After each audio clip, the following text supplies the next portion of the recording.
So an argument that's starting to come up is, can the United States continue to provide military aid to Ukraine and now Israel at the same time? Maybe even Taiwan, should China decide to do something crazy here in the near future. Now, there is a very robust argument about should we be doing that, but that's not what this video is about. This video is about can we? And the short answer is yes, we can, at least for now. Now, the Center for Strategic and International Studies is a U.S.-based think tank. They do have connections to the defense industry and arms manufacturers in terms of their funding, and they put out a recent piece that I think serves as a good template to walk through in terms of the different needs between Ukraine, Taiwan, and Israel. Now, just as a baseline here, it would be surprising if CSIS came out and said, we can't do this, we got to stop shipping arms, we can't support our allies overseas. That would be out of character. So CSIS saying that we got this, just keep sending military equipment to our allies, very much in line with what you would expect. So take that for what it's worth.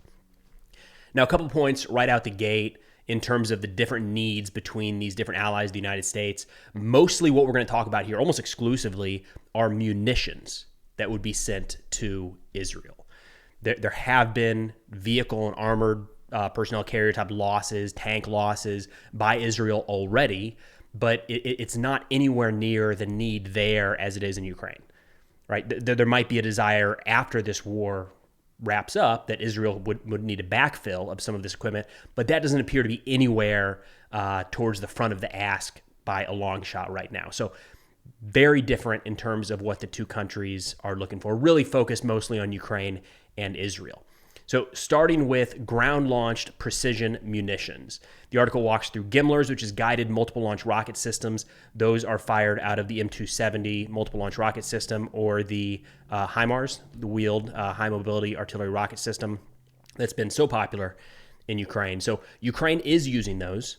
Israel is not, and Taiwan doesn't have those yet. Now, Israel does have their own version of GMLRS, the GPS-guided rocket that they fire from the U.S. M270s. It's possible, if needed, they could probably adapt those to use GMLRS if they wanted to, but it's not, the range of GMLRS is not a major impact here. And we'll get into more of that in a second. The GPS-guided artillery rounds, the one predominantly used here, or the one used here in the United States, is called Excalibur. We have sent a lot of those over to Ukraine. Ukraine is using those quite a bit. There's not a massive stockpile of those. And part of what CSIS gets into here is what's still available, but Israel doesn't use them. They do have their own precision kind of package that is added on top of a dumb artillery round. They call that Top Gun. It's very similar in a lot of ways to Excalibur. It's just domestically produced. Again, not in the ask right now, not likely in the near-term ask. Down the road, however, it's entirely possible that Israel might want some of those. ATACMS, the Army Tactical Missile System. This list has it listed as a yes for Ukrainian use. I still haven't seen that as an approved munition being sent over to Ukraine. It seems more and more like that's going to happen, but in terms of official shipments, in terms of actually being over there, I don't think that's the case, at least of this recording on October 13th. Israel does not use those, and it also says that it's a yes for Taiwan pending shipment. We don't have a ton of those. CSIS here says about 1,600 total were produced, with around 1,000 remaining. Now, that's also not, even if Israel wanted those, it's just not going to be perfectly suited to what they're doing. Right? One of the reasons that ATACMS is being used and being requested by Ukraine is the range to strike targets well behind the front. Israel doesn't really have a range problem when it comes to striking in Gaza. Right? It's a relatively small area. They've got it surrounded. They have total air superiority. That could change if Israel wanted to strike targets inside of Syria. But, again, Israel does have their own domestically manufactured weapon systems that could conduct strikes of that distance. The last piece here on the ground-launched precision munitions, they include Javelin, the anti-tank weapon. A lot of these, obviously, have been sent to Ukraine, and CSIS mentions here that the U.S. inventory is actually pretty low, which checks out. We've sent so many to the Ukrainian military, and some have gone to Taiwan as well. But they bring up here, the major threat that the IDF is going to face, especially if they go into Gaza, is not going to be armored vehicles. There very well could be technicals, and javelins can be used against defensive positions and entrenched positions, field fortifications. But there's other things that could be just as effective, including things like TOW missiles. So the Javelin could be used by Israel. Unlikely that that's going to be towards the top of the list of what they request. Speaking of ammunition, I know it's deer season here in Tennessee right now. I'm more of a bow hunter, but I know a lot of gun hunters out there. So if you're looking to stock up for anything this season or next, be sure to check out Shields, your one-stop shop for all things outdoors. Whether you're into hunting, fishing, hiking, camping, or really any outdoor activities, Shields has got you covered. Be sure to check out the link in the description, and thank you to Shields for sponsoring this video. All right, the next up here are air-launched precision munitions. They start with the Hellfire, which is a laser-guided helicopter or drone-fired missile, relatively decent standoff capabilities. It's not being used in Ukraine. Israel would use it, does use it, and we've got a pretty significant stockpile there, so no shortage anytime soon. The Advanced Precision Kill Weapon System, APKWS, is a guidance kit placed on top of unguided aviation rockets.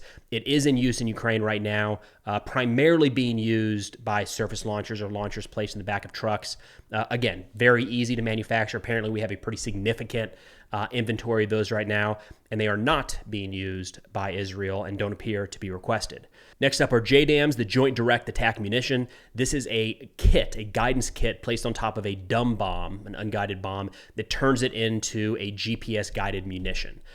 So we have given some of these to Ukraine. I don't think it's been a ton. Just airdrop munitions are very challenging in that war. Israel does have these. We have provided these to Israel in the past, and we got a lot of them.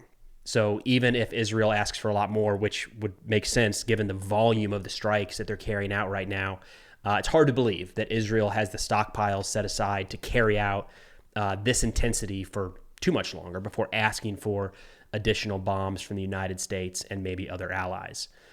They talk about the Small Diameter Bomb 1 and 2, which is an air-delivered munition similar to the JDAM, but it's smaller. So the JDAM is usually on a 500-pound bomb or larger. The Small Diameter Bomb ends up being, I believe, 250 pounds and smaller. So there was a conversation, and this is something else that supposedly is being used by Ukraine.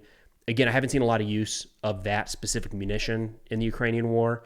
There was a lot of talk about the ground-launched small diameter bomb, something where you take the booster off of an old cluster munition rocket fired out of HIMARS or the M270, you attach the small diameter bomb to it, and it's able to glide to a distance significantly greater than a traditional HIMARS rocket. Those apparently are not ready to be sent to Ukraine for some time. They've been tested. I'm not exactly sure where that sits, but this is something different. So ground-launched small diameter bomb is a separate thing than the just small diameter bomb. We have plenty of those small diameter bombs. They're churning them out pretty fast, it looks like. The last category here for the air-launched precision munitions, they refer to loosely as bunker busters. So there's a lot of different munitions that kind of fall in this category, but it's essentially a type of bomb that is designed to penetrate through the earth before detonating to bust up a bunker.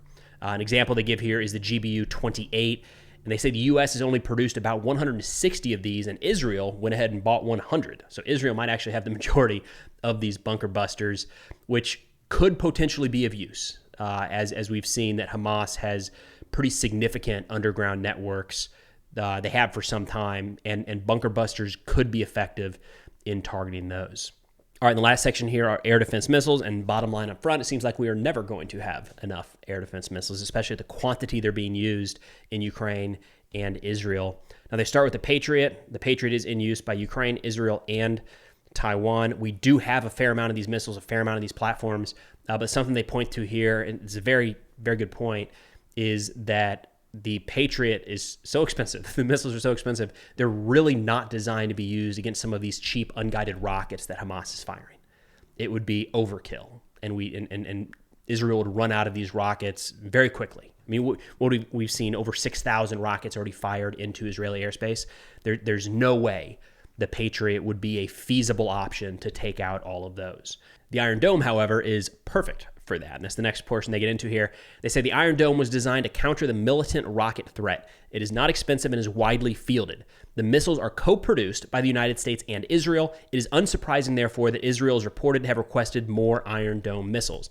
And my understanding is that there's at least one aircraft that's already landed in Israel with U.S. military supplies. I believe there were Iron Dome missiles included in that first shipment. And they're likely to be in the next load headed over. Just the volume of fire that Israel faced during the first week of this conflict has been staggering. So it's not surprising that they're requesting more Iron Dome munitions. Now, in terms of what the U.S. has available on that front, not super clear. I guess we do have a couple here in the U.S. for testing, but it's not like an active system that we use in our military. So we might be able to produce those missiles, but I'd be surprised if we've got some massive stockpile just sitting around. And the last one they get into here are Stingers and Avengers. A Stinger is the man-portable air defense system. Avenger is the truck-mounted version.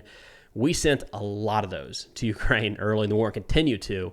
And it doesn't look like that stockpile was very big to begin with. And the production timeline to churn out more of those is pretty long. And it does not look like we've got a deep reserve in either category, at least according to CSIS. They list the inventory status as extremely limited. Now, those platforms are used, of course, by Ukraine as well as Israel and Taiwan. So if Israel were to request a bunch of man pads in the near term, I don't know that the U.S. would be able to fill that order.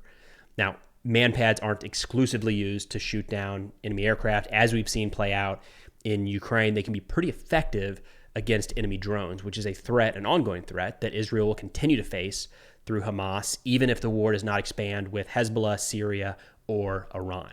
But that's all I got for now. I will link this article in the description below, along with the national security sit reps I put out on Substack, 7 to 10 of the top national security stories each week, along with a few podcast recommendations. But thanks for watching, and I'll see y'all next time.